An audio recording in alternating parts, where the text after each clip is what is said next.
আসসালামু আলাইকুম মোৰ মা ভনীসকল অসমীয়া ইছলামিক চেনেলটিলৈ আপোনালোকক স্বাগতম জনাইছোঁ। আশা কৰিছোঁ সকলোৱে ভালে আছে। আল্লাহৰ ৰহমতত ময়ো ভালে আছোঁ। মোৰ সিষ্টাৰ এজনীয়ে মোক কমেণ্ট কৰিছে যে হৰ ঠাইত হ কিয় বুজি নাপালোঁ। যেনে আলহামদুলিল্লাহ হ'ব লাগে লিখা আছে আলহামদুলিল্লাহ, এনেকৈ য'ত হ হ'ব লাগে তাত হ লিখা আছে। কি কাৰণত হৰ ঠাইত হ লিখিছোঁ সেইটো বুজাই দিবৰ কাৰণে অনুৰোধ কৰা হৈছে। মই সকলোখিনি আপোনালোকক বুজাই ক'ম। ভিডিঅ'টো স্কিপ নকৰি শেষলৈকে চাব। বলক তেন্তে ভিডিঅ'টো আৰম্ভ কৰোঁ।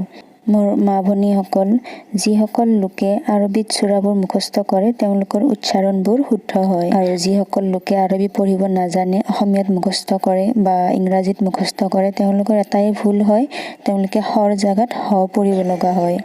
যেনেকৈ আলহামদুলিল্লাহ শব্দটিক কোৱা হয় আলহামদুলিল্লাহ। এই শব্দটিত আখৰ আছে আলিফ লাম হা।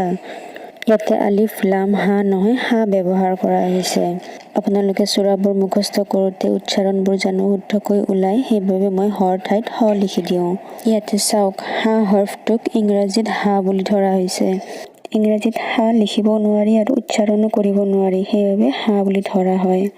সেইকাৰণে আলহামদুলিল্লাহ কোৱা হয় আলহামদুলিল্লাহ, আৰ ৰহমানটোক কোৱা হয় আৰ ৰহমান, সুবহানাল্লাহ শব্দক কোৱা হয় সুবহানাল্লাহ, আৰু মুহাম্মদ শব্দক কোৱা হয় মুহাম্মদ।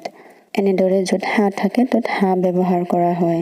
মই নকওঁ যে হৰ ঠাইত হ পঢ়িলে আপোনালোকৰ ভুল হ'ব, কিন্তু আৰবীত সূৰাবোৰ মুখস্থ কৰাৰ নিচিনা পঢ়িব খুজিলে হৰ ঠাইত আপুনি হ ব্যৱহাৰ কৰিব।